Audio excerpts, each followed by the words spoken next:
Hello, Likers. Welcome back to our channel. It's me, your faith, your one and only, your baby girl, Malika. So, like I said, we are doing the critical review of Mr. Aloy series, Where Marriage Becomes a Nightmare, episode 32. It starts with Jonathan, who panicked, who freaked out, And imagine Jonathan, the way he freaked out, as all the alcohol in his system vanished. The same Jonathan that was as drunk, he was as drunk as a bee. All this, the alcohol in his system vanished. Jonathan realized that he has done something. He has done the worst. And he tried to revive her by pouring water, and he realized that it wasn't working. He had to drag her to the hospital. So the next thing shows Jonathan with the doctor, and the doctor made him to understand that he needs to make a deposit of 100K. Jonathan and 100K, they see each other. Where would Jonathan collect 100K from?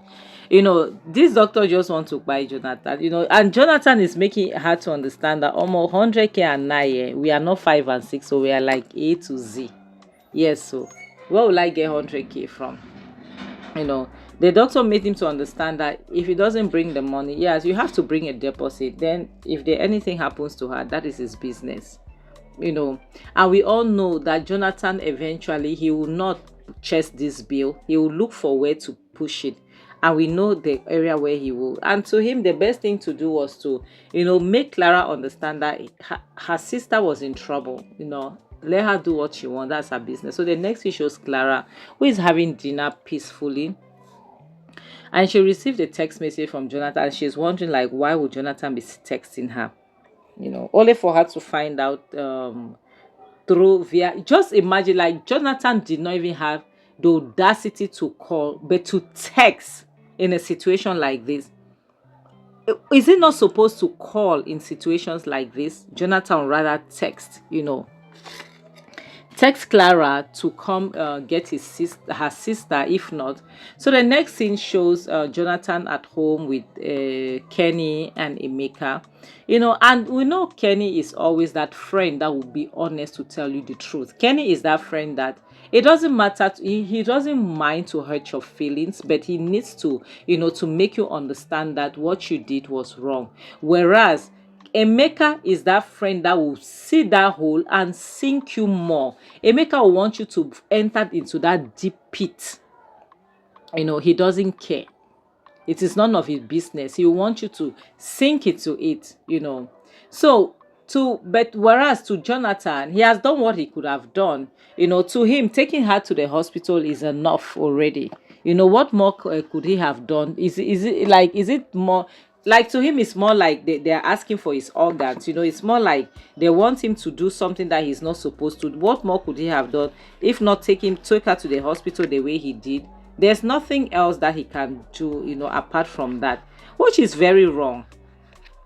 Which is very, very wrong. And Kenny is making Jonathan to understand that you listening to Emeka is you digging your own grave, because Emeka you're sinking. You're sinking, because to Emeka it's okay so long as it is not his wife. He has done what he could have done. He cannot do anything. Whereas if Kenny, based on what Kenny was saying, is that if anything happens to that woman, the police will be involved, because the entire family knows that he was the reason why she was like that. And Emeka is trying to make it look like there's nothing. He should not be scared that there's nothing. So the next thing shows Debbie at the hospital as usual, blaming Jonathan, making it look like Jonathan is a bad person, and thanking God that Clara left that marriage. Yes, and we know Debbie is two-faced. As soon as she was talking, she realized that Clara's sister Teresa, she shook like she was waking up. She changed her mouth. She started talking about how Clara wants to return to her marriage. She know that Clara misses her house. Like, she just switched gears immediately. How do you go from pillar to post? How do you just switch gears like that? 1 minute you are anti-Jonathan, the next minute you are pro-Jonathan. How? What is happening? Pick a side. Because that was what Clara was like. Clara was like, where are you? Where are you standing? Please pick a side. If it's thunder that will strike you, let the thunder know your exact position. Because you jumping from one place to another, it is stopping the thunder from knowing where you're standing. Just stand. like, where are you? You know. So as they were talking, Debbie walked in, and we know that Debbie does not see eye to eye with Benny walked out. We know that Benny does not see eye to eye with Debbie because Benny has been very suspicious of Debbie. You know, you could see her body language. She walked in without greeting her. And the next thing, she just wanted to know how her aunt was doing. And she was very disappointed when also she found out that the same person who made her to be in that hospital has not even been there to pay her a visit. You know, her father. And she went ballistic. Like, how is that even possible? Why would her father put her aunt in this same state? And at the end of the day, her father is not even willing to show remorse. He's not remorseful. He's not checking on her. Like, how? You know, but we know Clara will never want her daughter to confront her father. She'll always try to be in the middle. Now, you see, I like the way Benny spoke to Benny spoke to Debbie. Why? Because Debbie, you know very well that this child, you don't like her. Stop meddling in her business. Stop making her disrespect you, because you cannot look at her when you know all the evil things you're doing to her and you try to caution her. Who are you again? And Benny was so quick to put Clara in her seat. Let her sit. Let her have multiple seats. And made her understand that, Debbie, to make her understand that stay away from my business, because you and I have unfinished business. You know, I know you are aware, you have a hand in what happened to me. And she told it in front of her mom that you have a hand in what happened to me, irrespective of you trying to pretend. I know you sent that message from my phone to Mr. Hanks. And she just said it in as much as she was not 1,000% sure, but she was like 90% sure. She was not 100, but she was 90% sure that Debbie had something to do with that. Even though she would deny it, she would do all the things that she can do, but that child already knows, and that's the most important thing. But Clara, being Clara, she will not want to believe it, because she's trying to avoid problems, you know, and all the rest. But Benny, she has put her finger on that matter. She's not going to release it. Not so fast, you know. She is not going to release it. And her mother is trying to understand, but she cannot understand, because at the end of the day, something is going on that she's not understanding. So Benny just walked away, because at this point, there's no need for her to stay. But we know her mother, she will try to dig, she will try to understand what is going on and what Benny was saying. And we also know Debbie will deny, you know, Debbie will deny till the end of the earth. She will go anywhere to deny it. She denied it, you know. She made it known that she had no idea of what she was saying. You know, she knows nothing, you know. And that to her, it was more like Benny is like, she's confused, she's making up stories. But I just hope that Clara tries to believe her daughter, you know. And I hope that this incident, you know, it makes Clara to start being suspicious of Debbie. Because Debbie as a friend is very dangerous. Yes. Debbie as a friend is dangerous for Clara. But it's unfortunate that Clara is not aware. Even though Debbie will be trying to pretend to be like, I don't know what you're saying. I don't know what's going on. I don't know what she's talking about. I don't know. You know, it's crazy. You know. But Debbie is making, Clara is making Debbie knows that if I find out that you had anything to do with whatever happened to my daughter, you wouldn't like me. I know you wouldn't like me. I like that. At least Debbie should know that she needs to watch her steps. I know that she will definitely try something, because she's that type of person that she always wants to win. She always thinks she's too clever, and she steps away, you know, to win. She always wants to win. So definitely she will try something. And Teresa, I didn't know that Teresa didn't like this girl. And Teresa is making it look like Benny is a bad child. You know, she's a demon. You know, she's a manipulator. Not knowing that the manipulator is sitting right opposite her, across to her. And I love the fact that Clara is making everybody knows that nobody has the right to talk to her daughter anyhow. They should let her be. Yes. They should let her be and not force her. You understand? That they should not force her on anything. Whatever be the case, she has the right to do what she wants to do. They should just leave her alone, because it doesn't matter. Because right now they wanted to make it look like Benny was the reason why Clara left her home. I don't know why everybody is looking at that child and forgetting about Jonathan. Even Teresa, that is at like that place she's sitting, she was sent there by Jonathan. She is there because of Jonathan. I don't understand, how is it possible that she cannot even see it? She cannot see, like her sight is far away from it. I don't know why. Even though Clara is trying to make them understand that her child has nothing to do with this. Everybody is pointing accusing finger on that child, and everyone has forgotten about Jonathan. It's crazy. So the next thing shows Jonathan and his friends, chatting, talking about Teresa. But Jonathan is just there relaxed, drinking, forgetting that that woman is there at the hospital because of him. And that is Benny who arrived, and like she was packed, like almost she was going gaga on her dad, because to her this is crazy that you cannot sit here while her aunt is at the hospital, and he's just sitting there drinking with his friend, doing nothing. Yes. How can you be drinking, doing nothing, when you sent somebody at the hospital? How is that even possible? How is that even possible? And to him, he's making excuses that the fact that her mother is there, he doesn't need to be. Was she the one who sent her at the hospital? She didn't send her there. You sent her there. So you that sent her, you are responsible. You are the one who is supposed to be there, not Clara. Yes, not Clara. So Clara will leave her own job. She will leave the restaurant, to go and manage, the hospital. Why? Whereas he sent her there. Yes, somebody might say, yes, her manner of approach was wrong. Her manner of approach was very, it was crazy, no doubt. But you cannot, put somebody in the hospital and just sit at home. Instead of stressing out how to get money, you just sit and relax. After all, Clara, it is her sister. She'll fund the bills, she'll foot the bills, and later, I don't need to do anything. So, and like the entitlement that is in this man, God alone knows where it's coming from. And Emeka, to make matters what, you want to scold the child. What are you scolding for? What are you scolding her for?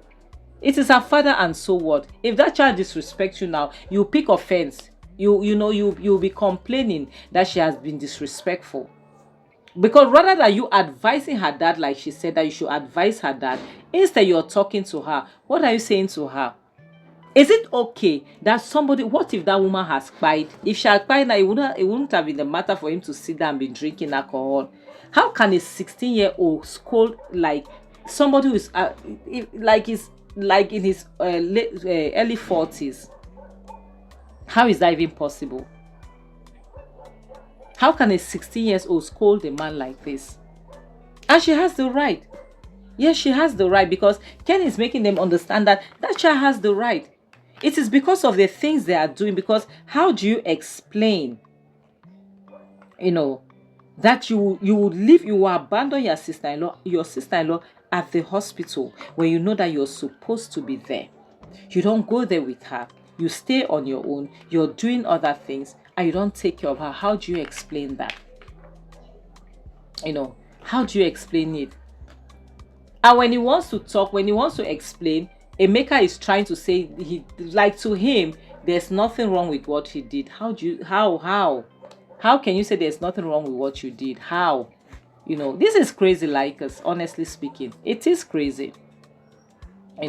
But I feel bad for Emeka, because at the end of the day, we all know how this thing will end. And the funniest thing is that there are people like this in this life, and there are people as miserable and stupid and entitled as Jonathan, who spend their time to listen to people like Emeka.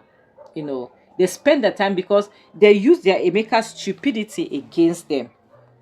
Because how do you explain that you'll be listening to somebody, who does not even have a family?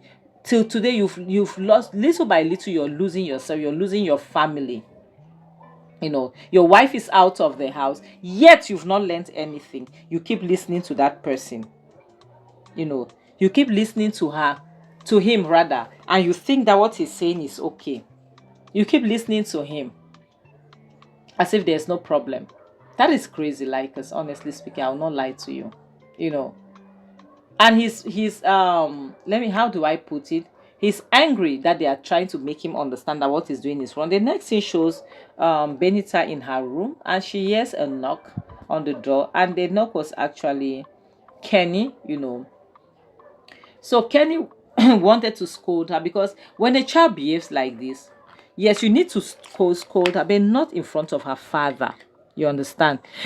Excuse me, not in front of her father the way a maker is trying to do. You call her aside, you talk to her. And that was what Kenny was doing. Kenny made her understand that, yes, you can have your point, you know. Your father was wrong for being responsible for somebody's hospitalization and not willing to be there and not being there for that person. But now your manner of approach makes everything wrong. You cannot speak to your dad like that, you know. And that is how you do it. You understand? Not that because when the child comes, that's when they say two wrongs will never make a right. When the child comes and she's angry, she's emotional, she's passionate, you know, she's angry, she's talking to her dad like that. It is not, instead, the best thing you people could do is to calm the child down, not scolding the child in the presence of her father, when we all know, you know that what her father did was wrong. So the next thing shows Emeka and Jonathan. Emeka, being Emeka, is trying to spoil Jonathan's mind to make Jonathan understand that you might be sitting here now. Why would you give permission to this guy to go talk to your daughter when you know very well that this guy could, you know, knock your daughter? Just imagine. Just imagine. This guy is so evil in a way that I don't even know what to say. How could you say something like that about your friend? Your own friend, that he could molest his, like, that child is old enough to be his daughter, you know. And even when Jonathan, being the stupid person, is even trying to say no, I don't think my friend will stoop that low to do something like that. You're making him understand that, you cannot trust people. You have to be very careful, because you don't know what people are capable of doing. And these days, people are capable of anything, you know. He can do that. You cannot trust people. Oh, but what's it go? Like, how? And you call yourself a friend. We should be very careful with the people we keep around, because those people might make us or break us. This is something that most of us are not aware. Yes, the people we have around us, you know, it matters a lot. The people we bring around us matters too much. Like, as I cannot lie to you people. He's insisting, you know, he's trying to make Jonathan know that, listen, what I'm telling you, I know what I'm talking about. I have seen people do that, you know. They could care less about the fact that it is your child or not. You have to be very careful of how you leave your child around him. Is it not like he's trying to make it look like the same way your child was lured into a hotel room without telling you, is the same way you could be here, you know, she's being touched and she will not say anything because she has been done that before. Just imagine a friend. This is what you call your friend. So the next scene shows Ken is still trying to talk to the child, and she's really angry. She said it had reached the point. She's trying to explain what she's going through, how she sees her father, making her uncle knows how she's ashamed of her dad, because to her it has reached the point that she cannot even introduce her dad to her friends, you know. She's ashamed, like she's expressing herself, which is normal because of who her father has become, you know, because the kind of lifestyle he's living, how miserable he's making them to look, her mother and everything, you know. And I was happy because she said something that she loves her mom so much that she really always wants to be with like her mom when she grows up, you know. Kenny is really a good friend. Kenny is a friend indeed, honestly speaking. I just wish Jonathan, you know, was old enough to understand that Kenny is his only friend and that Emeka is never his friend. I wish he could understand that. I truly wish. because to see somebody who takes out time to go and talk to your daughter, to try to make her understand certain things, and you look at this person like a pedo, you're crazy. So the next thing showed Jonathan, who walked in, when Kenny was hugging his daughter, and because she was happy, because Kenny made her to understand that she could talk to him anytime. But what he did next was that he started thinking different things until calling his daughter loose, saying that Kenny is like, this is cruel. Like, even for you to think, even his daughter is trying to tell him that, Dad, that is not what happened, that he never did that. She just hugged him because she was happy based on the things he said. And the next thing shows Emeka down, saying, knowing fully well what he has done, he's ready for to hear that there's a fight, or he's ready. He's ready. And you can see Kenny coming downstairs, very angry, cursing Jonathan out, saying all sorts of things. And Emeka, the only thing he could be like, he started blaming Kenny. Why would you do something like that? Why would you touch his child? I can't believe that. Like, are you okay? Are you okay? That was when Kenny realized that it was a planned act. This guy caused this, and he gave him a punch of his life. Yeah, because this is the architect of all this problem. He's always there, pinching here, pinching there, pinching here, pinching there, doing one or two. Guys, honestly speaking, to have bad friends are worse than like open enemies. I'll prefer an enemy that tells me to my face, Malika, I hate you, than somebody who will stab me in the back, honestly. And that was how the fight broke out. But I was happy because that child, she knew that she didn't do anything. And she came out, she was beating Emeka instead, while her father was there holding Kenny so that Emeka could beat him up. And Emeka got angry. Okay, look at the person you call your friend. He got angry until he almost hit your daughter. Yes, he almost hit the girl because the girl was beating him. That is who you call your friend. Like us, the earlier you people are careful of the people you call your friends, the better. He was so pissed that he's pointing out, saying all sorts of things. I like the fact that this girl, she's not afraid. She's ready to tell her father whatever he wants to hear and what he needs to hear, because she feels like her father is behaving like a child, and that is true. Unfortunately, this guy behaves like a child. Because for you to have the audacity to call your daughter loose, that is crazy. That is crazy. And she made him understand that is the friend. Emeka is your downfall, and Kenny is your friend. Rather than listening to him, you rather listen to Emeka. I feel like this child spoke to her dad like she was her dad's elder sister, and her dad was her junior brother. She like as we are going to end this video, honestly speaking, I don't feel bad for Jonathan at all. For him to have a friend like Emeka, I don't. Yes, because proud people like him that have no sense, that is what they deserve. Yes, because you have to be so stupid to look at your friend, a friend like Kenny with integrity, and call him a pedo. Honestly speaking, you people understand what I want to be like. Adult people would want to knock little kid. I cannot use the full pronunciation. YouTube guidelines, How can you look at a man who has anyway? It's true that people does that, but when you have your friends, you will know. Emeka is a type that will do that without hesitation. Like I would say, protect your mental health. Women out there, don't stick with marriages just because of children. Those children will grow up afterwards. You've not lived your life. You have just one life to live. Protect your mental health at all costs, and stay away from places where you're tolerated and not celebrated. On this note, I have to say